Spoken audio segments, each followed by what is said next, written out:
La Casa Blanca y el ejército de Israel confirmó este viernes que el grupo islamista Hamas liberó a 2 estadounidenses que tenía como rehenes. Según reportes, se trata de Judith Raanan, de 59 años, y Natalie Raanan, de 17. Inicialmente se dijo que fue una liberación por razones humanitarias. But there are still 10 additional Americans who remain unaccounted for. Todavía hay 10 estadounidenses más cuyo paradero es desconocido en este conflicto. Sabemos que algunos están en poder de Hamas, junto con otros 200 rehenes en Gaza. Esto incluye hombres, mujeres, niños, niñas y ancianos de muchas naciones. Cada uno de ellos debería ser liberado. Esto mientras el conflicto se intensifica luego de una explosión en una iglesia ortodoxa griega en Gaza la noche del jueves. Dejó varios muertos y heridos. El lugar alberga a familias desplazadas. La autoridad palestina dijo que habían muerto 18 personas y acusa a Israel de haber atacado el templo. Por su parte, Tel Aviv dijo que fue un daño colateral en un ataque a otra edificación. El primer ministro del Reino Unido, Rishi Sunak, se reunió este viernes con el presidente egipcio Abdel Fattah el-Sisi, quien pidió que las dos naciones se unan para que la región no caiga en una guerra. Sunak recalcó en la importancia de la llegada de la ayuda humanitaria, pero esta sigue retrasada. El ejército israelí dijo este viernes en un comunicado que consideran que la mayoría de los rehenes secuestrados por el movimiento islamista palestino Hamas durante su ataque del 7 de octubre están vivos. Espero que nos escuchen y nos sientan como nosotros lo sentimos todos los días. El ambiente es tenso en Israel, mientras el gobierno anuncia que se prepara para una incursión por tierra, aire y mar, y al mismo tiempo dice que está lista la segunda fase.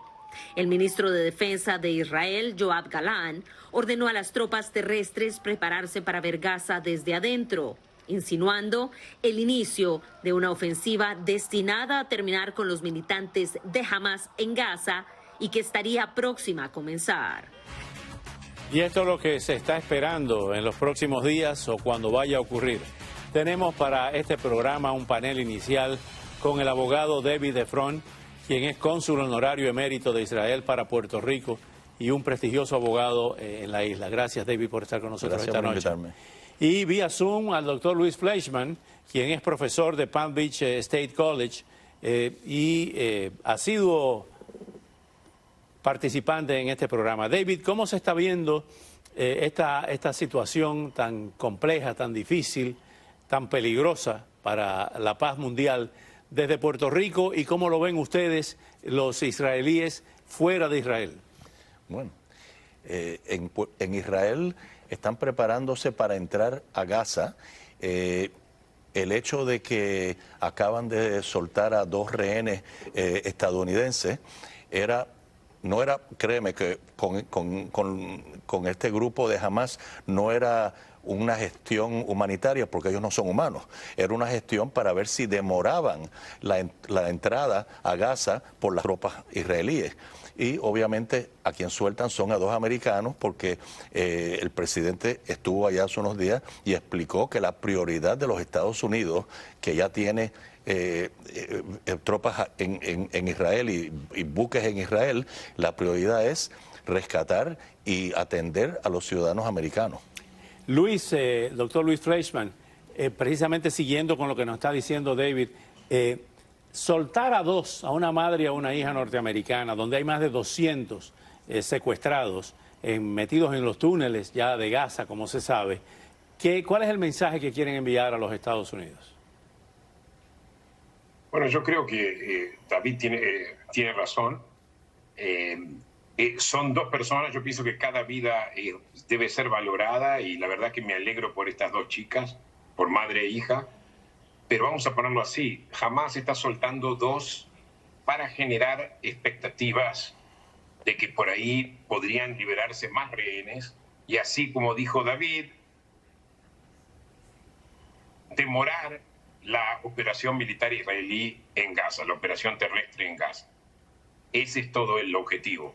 La razón por la cual tienen a los rehenes precisamente para protegerse de una invasión israelí en Gaza.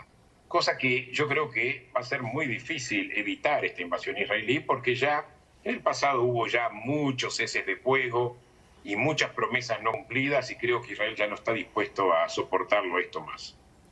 Ahora bien, esa penetración por tierra a la Franja de Gaza está recibiendo muchas amenazas de los grupos terroristas alrededor del mundo.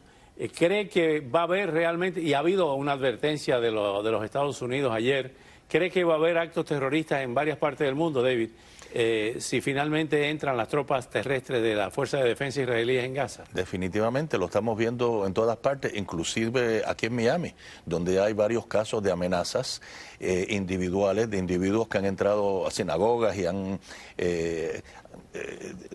pedido la muerte para los judíos.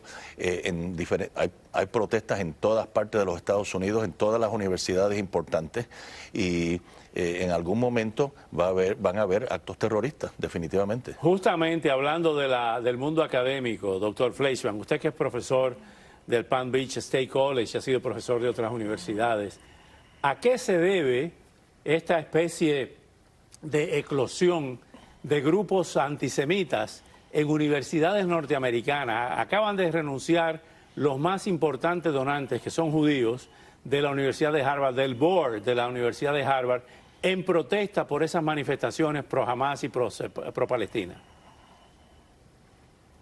Sí, las protestas son más bien por la indiferencia de Harvard y por la indiferencia de Yale y otras universidades que se han comportado realmente en forma desagradable, con algunas excepciones, como ser la Universidad de Michigan, Georgetown y otras. El problema es que la campaña anti-israelí del boicot no ha logrado un boicot, pero sí ha logrado intimidar a las universidades. Por ejemplo, tenemos organizaciones como la Asociación de Antropólogos o la Asociación de Estudios del Medio Oriente. Toda esta gente han adoptado boicots contra académicos israelíes. ¿Y por qué penetra tan fácilmente esta propaganda anti-israelí? Penetra fácilmente porque hay mucha gente de izquierda, y hoy en día hay muchos académicos de izquierda que incluso en muchos casos han perdido el criterio académico, Oscar. O sea, yo a veces leo escritos académicos y no puedo creer que alguien haya tenido el atrevimiento de escribir una cosa sin poner una evidencia clara y acusaciones contra Israel como si fuesen propagandistas. Entonces, esto llevó a la convicción de muchas universidades de que lo mejor es tomar una posición neutral. Ahora, ¿cómo se puede tomar una posición neutral hacia la quema de bebés, quemas de familias, asesinatos a mansalva, mutilación? Este horror que hemos visto, que nos recuerdan a los pogroms del siglo XIX y principios del siglo XX en la Rusia zarista. Hay una neutralidad, los empujaron a la neutralidad y los presidentes tienen miedo. O sea, son unos cobardes. Es por eso que hay que empezar una campaña para decir que los presidentes tienen que hablar. Y ahora ya no, Oscar, esto ya no es cuestión de primera enmienda, de libertad de expresión. Por ejemplo, en uno de los campuses en el estado de New Jersey, un chico se suicidó, que aparentemente era pro-Palestina, no sé exactamente, pero ahí hay un grupo de estudiantes que acusan a estudiantes judíos de haberlo tirado de un balcón. Esto ya no es libertad de expresión. Esto es lo que en inglés llaman blood libel, o sea, es una acusación de sangre, como la que existía en el medioevo. Y este tipo de libertad de expresión no se debe permitir. Yo pienso que el tipo de boicots que se organizan en las universidades tienen que tener un límite. Y el liderazgo de los presidentes es crucial y no lo han hecho. No lo han hecho. Al regresar, continuamos con nuestros destacados panelistas y vamos a hablar con David y con el profesor Fleischman del arsenal que han encontrado de Hamas, con miles de cohetes, minas y granadas fabricadas por Irán, Corea del Norte y Egipto. Estamos ante los primeros pasos de la Tercera Guerra Mundial, con nuestro panel cuando regresemos.